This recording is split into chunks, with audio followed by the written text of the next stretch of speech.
Okie dokie. So we've got 3 hands up, but it's been a hot minute since you spoke up with the question. So I'm going to let you speak up now. Hi. Hi. So I've written this down, hopefully to make a bit of sense. Okay. So the first video from this week about straightness, that's the thing that's been rammed into my head from a dressage perspective. I know nothing about that, having things rammed in your head from a dressage perspective. Anyway, go on. So a horse naturally will fall more on the forehand. That's just a natural thing a horse will do. Someone sitting on top of the horse, for their well-being, we want the horses to spread the weight equally on all 4 feet. And in the video also you expressed that the horse has got to spread the weight equally, part of the straightness. So my question is, if you're just sat on a horse as a passenger and don't do anything, the horse will naturally fall on the forehand. Now, according to my coach, it's the worst thing ever. Oh, it's terrible. A horse can't do that, blah, blah, blah.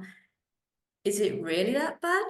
Should we, if we are a passenger, should we to a degree hold the horse back to fall on the hind? What should we do? Are you asking what should we do or what should you do? Both? Both. Okay.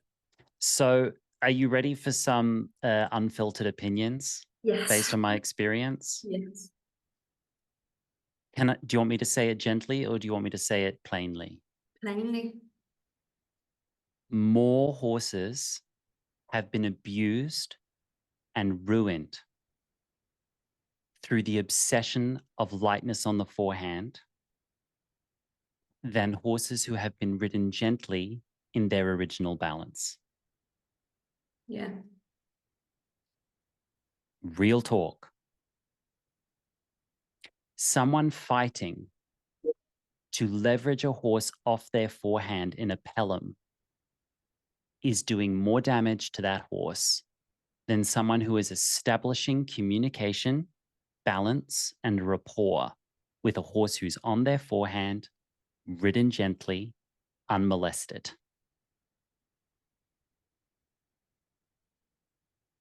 If we look at the data, just the data, who keeps the body workers in business? Dressage riders. Okay. Are you ready for another unfiltered opinion? Yeah. Would you like me to say it? Would you like me to beat around the bush or can I speak it plainly? Speak it plainly.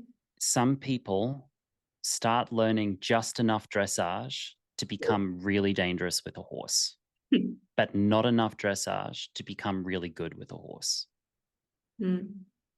I speak as someone who adores dressage because I adore the horse as an individual and as a species. The horse is almost like a god to me. I love dressage. I have several colleagues that are deeply invested in classical riding. I have classical riding mentors that are very private just for me and myself. I look into it, I read the books. And when the camera's not around and it's just me with my horses, that's what I'm working towards. But more horses have been damaged through the obsession of lightness on the forehand than horses who are being ridden in original balance with rapport. Now, when I say original balance, I don't mean a collected frame. What we see when I say just enough dressage to be dangerous is when people start confusing original balance as a pathological balance. First, let's think 3 broad categories: pathological balance, original balance, collected balance. Very broad categories with a lot of detail inside of them and broad population of instances inside of them. A pathological balance, we're talking lame horses, we're talking crooked horses, hypermobile horses, hyper and hypomobile horses, I should say. Anything that comes under the category of disease and dysfunction, that's a pathological balance. I don't ride Caleb because his default way of going on his own without anyone doing anything to him is a pathological balance. And we have screened his body from nose to tail to look for the reasons why, and the reasons why are not curable from a husbandry or training perspective. He has several barriers in his body which prevent him from exiting pathological balance even without training, even with training, I should say. But at an entry level, horses who are ridden should look under their rider absolutely undisturbed and no change as they look when they're out in their field as a baseline. If you can't sit on a horse and the horse can move underneath you completely naturally, looking like they're going to their hay net, they're walking to a watering hole. If they can't look like that underneath you, collected balance is not the solution. And then we conflate original balance, which is 70% on the forehand, 30% on the hind, roughly speaking. We confuse and conflate original balance as pathological balance. Original balance for these people has been rebranded as disease riddled. And yet, let's look at their vet bills. Let's look at their body worker bills. They have their body workers on speed dial. Yeah. My horses haven't seen a body worker for years. And I just made a search to go see them because I thought, oh, maybe it'd be good for them. Not because I have to in order to keep them together, to keep their training going. If I need a body worker to hold my horses together so that the training can continue, Molly, you in danger, girl. Molly, you in danger, girl. Houston, we have a problem. How many horses are being brought onto a bit through brace, through force, through violence? And they'll brand that as better than original balance on a loose rein. The world is upside down. It's upside down. Do horses need to come off the forehand? Yes, with the qualifier of if you're training for collection. And if you want to take them from regular horse into advanced artiste and athlete, yes, then they need to come off the forehand. But I want you to imagine how much weight you can lift with a bicep curl. What happens when you do a bicep curl? Let me give you a more equestrian analogy. A feed sack. Can you lift a feed sack up against your body? Yeah. Great. How long could you hold it there? Give me a second, minute, 2 minutes. Okay, I now want you to hold that feed sack while you run forwards for an hour with someone bracing your neck back against them. They're saying, I'm doing it for your health. Really? These people could talk the sky into being purple. I'm doing it for your health. Really, as they pay another vet bill. I'm doing it for your health as their body workers on speed dial. I'm doing it for your health as they put a beamer blanket on the horse they just rode. I'm doing it for your health as they call the remedial farrier. I'm doing it for your health as the horse is completely lame unless ridden in a frame. Real talk. Yeah, that makes perfect sense. So when you need to take your body from average body to athletic body, all body physiology is the same. And I'm speaking as someone who took my body from average Homo sapien and turned my body into an instrument of high art. So I know what that process actually feels like viscerally in my own skin. I don't have to imagine it. I've felt it myself. And I've done that with horses, taken them from, a nice, healthy horse into an athlete. When you do a bicep curl or you lift a weight, such as coming off the forehand, you're supposed to lift it and then put it back down again. And then you lift it and then you put it back down again and you do a few reps and then you rest. Where is the horse supposed to rest? On the forehand. That's where they find rest. They rest by coming back on to their original balance as nature intended. That's where the horse rests. Now, if they go from collection into pathology, they shouldn't be ridden at collection. They need to be able to go collection into original. And then you lift them up into collection again and back to original. And then you lift it and then back to original. If you look at the Spanish riding school, their horses don't do nothing more than 3 times. When I went to see the morning exercises in Lisbon at the Portuguese School of Equestrian Arts years ago, it was so interesting watching the different levels of horses work. The most advanced horses that were working on their airs above ground, so capriole, etc., they would come in, they would be warmed up for about 10 minutes, but these horses were such amazing athletes that they only had to do 2 circles and they were warm. Their body gets warm real quick. And I can relate to that because you get to a level in your training as an athlete where your body's constantly prepared for what you're trained to do. You don't need an hour's class anymore. You can just shake and you're good to go on stage, right? So the ones that were working on airs above ground, they would come in, it would be 3 people. They would warm up 5-10 minutes. They would do airs above ground once, twice, finish. And they were giving them sugar cubes and taking them out. Finish the training.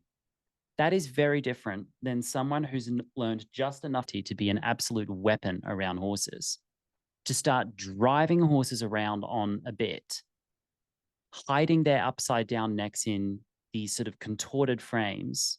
And then they wonder why these horses are riddled with behavioral issues, riddled. So thank you for asking the question. It's really the heart of the matter. And I speak this as someone who loves dressage enough to defend dressage against the people who say they're doing dressage, but they're really doing something else. I don't know what that is. Their horses aren't even horses anymore. They're like equa monsters. The experience of going through such training is, can you imagine just being stuck in such a system and there's no exit? There's no exit. The harder you fight, the more they fight back. The dissonance knows no bounds. The violence knows no bounds. Chains in the nose, chains on the tongue, chains on the gums, electric prods in the spurs, electric prods in the whips, bigger mouth gear. It's just, that's not dressage, babe. That's not. Never has been, never will be. Now, P.S., dressage is long overdue for an overhaul. Yeah. Because, well, we're not taking horses to war anymore. In French cavalry, they created a system where a horse could be taken from out in the pasture to war ready in 30, 60 to 90 days. War ready. But what's one thing that is common across all horses who went to war? How many came back? Just the good ones. Really? The good ones would be in the front line. Only 1% of those horses were good in World War I because only 1% came back. 1% out of, I think, 40 million equids. 40 million equids went into World War I. 1% returned. 1%. So if there's one thing war training has in common is that they need to get the horses out to war. Don't necessarily need to bring them back because once they've done fighting, if they've survived the fighting, they've usually decimated the place that they've been in and there's nothing to eat, so they'll eat the horses. That's usually what happens. Real talk. So now we have a problem where horses are trained for 30, 60, 90 days based on this collective cultural consciousness of getting horses to war. And well, war is the hardest thing a horse could ever do, so it must be good for them to do it. Yeah, but the horses never had to come back from war and live a long life after war, did they? Unless they were out of control superheroes and they were 1 in a million, literally 1 in a million, like actually 1 in a million. In fact, they might have coined the term 1 in a million. I've read some of the memoirs of some of these 1 in a million horses. It's really amazing. These horses were just about warriors.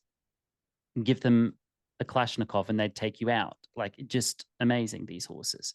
So Now we've got this 30, 60, 90-day cult starting program, which has been adopted by the equestrian industrial complex. What is common with the horses who've gone through such a program is they do 30 days, they go out in the world, they come back. They need another 30 days. They go out in the world, they come back, because it's not designed for long-term success. That type of short-cutting a horse's real classical development, which takes decades, not 30 days. It takes decades to classically develop a horse, decades. Because the horse needs to learn a skill and then put it out to season. They need to learn a skill and then lose the fitness around the skill by being out over the winter, come back in and pick the skill up again. That's how you season a skill, body memory. But this, opposing aids comes from this system, because opposing aids is one way to edit what used to be a very drawn out classical process. They edit and shortcut this to give the result, the facsimile of a classical horse. Instead of just teaching them like one side of the body and then the other side of the body, and then taking a few years to put that together, we'll just go inside leg to outside hand and put those two things together. Instead of teaching them to be forwards and then teaching them to collect, they'll just drive them into a hand that's leveraging them. These shortcuts come from that system, because humans literally needed to save the world, and the horses were there to do it, at least for the First World War, which was only, we've still got the very last people from that generation are still with us. So it's within this lifetime, so to speak. And with that, my diatribe will just take a hot second. I want to hear Michelle weigh in with your background on this.